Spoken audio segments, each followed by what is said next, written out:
Call halal Yahweh Bashem Shai Bahashem Bakakwadash. Double honors unto the apostles and the elders of GMS. Salutations to all my fellow laborers, the Akim that are doing this work in truth and sincerity, risking their lives and their freedom to do so. To the hopeful elect, the confusion of faith brothers joining unto our ranks. To the Akwaf that are listening and learning, to you I say Shalom. This is your brother Malcolm coming at you with another lesson. This is a short documentary on the lands of Sabai Sands or Sabi lands. There was 6 brothers that stayed together. This was something extraordinary. You know, this had never been recorded before, and these brothers grew to incredible sizes of power and strength because they became experts in hunting buffalo, and they killed, they expanded their territory, killing all the other male lions that were round about, and expanded their territory. And which is also, and that one I think it was called Mohawk. He's one of the most vicious ones. But they expanded their territory larger than any other group of lions. And as you see, the dead lion pup there, cub, ripped to pieces. This is what they would do. All right, lions.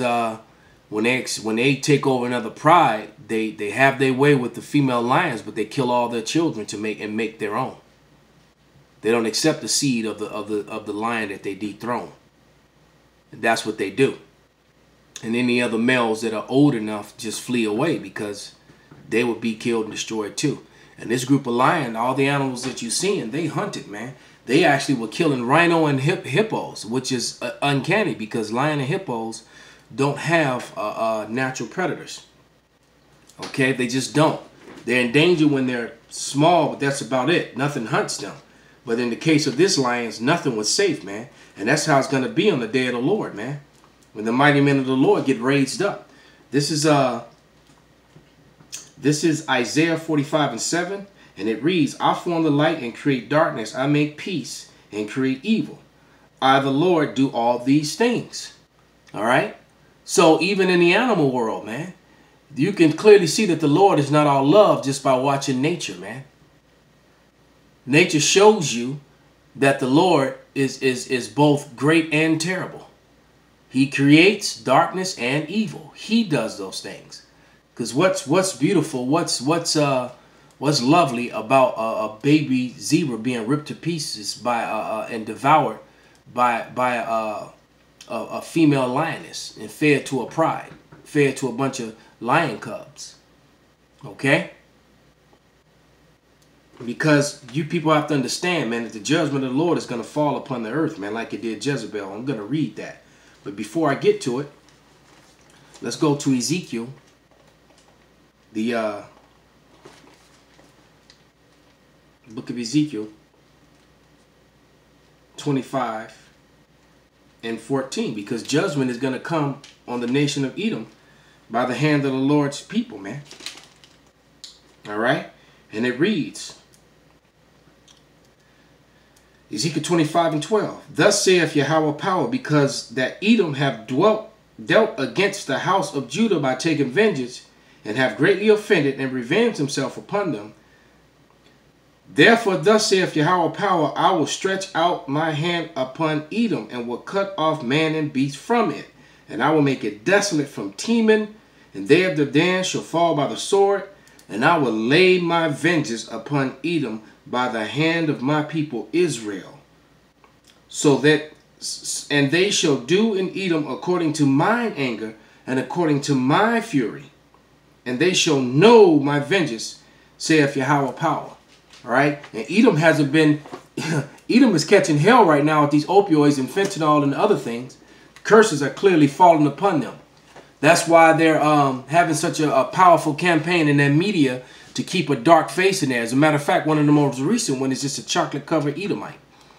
That guy, I forget his name right now, who the guy from Empire, the homosexual dude, that's an Edomite. That's a chocolate-covered Edomite right there. Okay? That is exactly what he's a chocolate-covered Edomite. His father is Amalek. All right? Jewish. He's really Jewish.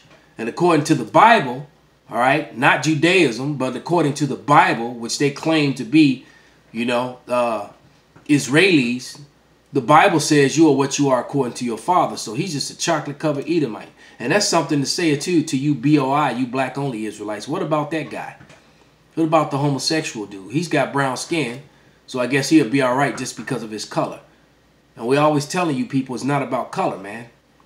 All right? Some Israelites are going to look like so-called white people. All right? Just like some white people are going to come with melanin because they're the sons of Edomites who made children with women that have melanin. It's as simple as that, man. All right, but not to get off subject. Now let's go to Ezekiel 9 and 4. Because matter of fact, you very people that I'm talking about that come against the gospel, the lions of Israel are coming for you too. All right, this is Ezekiel 9 and 4. And Yahweh said unto him, go through the midst of the city, through the midst of Jerusalem, and set a mark upon the foreheads of the men that sigh and that cry for all the abominations done there in the midst thereof. And we're the only ones sighing and crying for all these wicked abominations, man. All right? No one else is doing that. For the LBGT, and you had all this predator priests and pastors that are freaking off on these little children, man.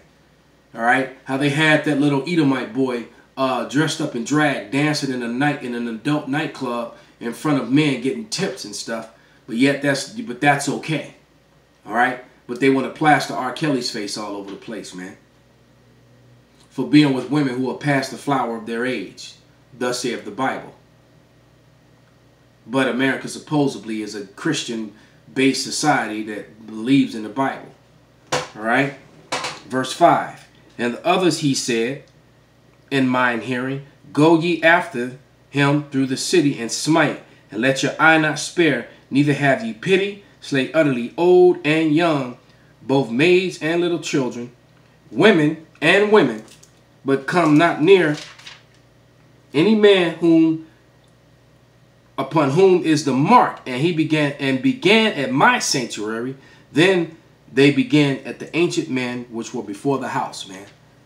So all you old couch down lions, you so-called pastors and priests in the so-called black church, the Lord is coming to destroy all of you, man. Okay? He's coming to destroy you, and you're going to be devoured, man, like these dogs devoured Jezebel, man. All right? Now, the two wicked kings had just been put to death prior to what I'm about to read. All right? And this is when Jehu entered into the city gate. All right? This is 2 Kings, the 9th chapter, start at verse 30. And when Jehu was come to Jezreel, Jezebel heard of it, and she painted her face and tied her head and looked out of the window. And Jehu entered in the gate, and the gate, she said, had Zimri peace, who slew his master. And he lifted up his face to the window and said, who is on my side? Who? And there looked out at him 2 or 3 eunuchs. And he said, throw her down.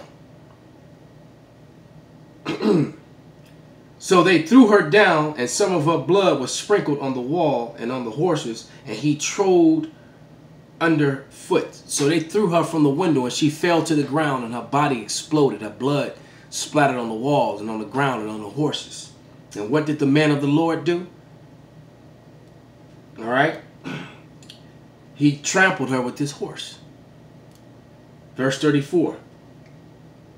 When he was come in, he did eat and drink, and said, go, now see the cursed woman and bury her, for she is the king's daughter. So since she was the king's daughter, he went to go have her buried. All right. But she got mauled and ripped to pieces like that hippo. And like I said earlier, man, hippos and rhinos, or I don't know if I mentioned it or not, they don't have predator enemies, man. But yet, with this particular pack of lions, things were different, man. They were even hunting and killing giraffe, adults and babies, man. And the true men of the Lord are going to get lifted up on high, all right? And they're going to become killing instruments for the Lord on the day of the Lord, when that time comes, man. Not before, upon the return of the Lord. Verse 35. And they went to bury her, and they found no more than her skull and the feet and the palms of her hands. Why? Because she had been eaten by those dogs. Just like it is, if you read in 2 Kings, it was prophesied that that would happen. She wouldn't be buried. Okay? That she would be eaten by dogs. So Elijah, a true prophet of the Lord, Elijah and Elisha, all right, who both called down fire and death upon men through the power of the Lord, man.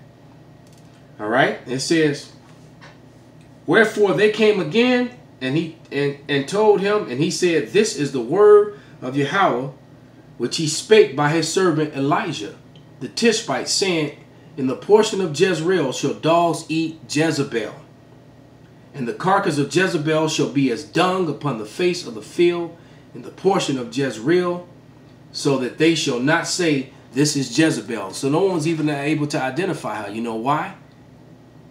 Because she was being devoured. As their confidence and grew, ripped to pieces. One individual began to take lying behavior to an extreme. Often around the kills while they were feeding, it seemed as if on many occasions that Mr. T was more of the aggressive one. I take that back. They called him Mr. T, not Mohawk. So that was Jezebel right there. So, and that's going to be a lot of you when the Lord comes, man. He's gonna just devour and destroy, man. For you people who want to sing little happy songs all up in those whorehouses that you call churches. All right? The day of the Lord is going to be darkness unto you. So with that, you know, I hope this was an edifying lesson. Call halal Yahweh Bashim Abashai Bashim Rakak Wadash Wa Abad Babal.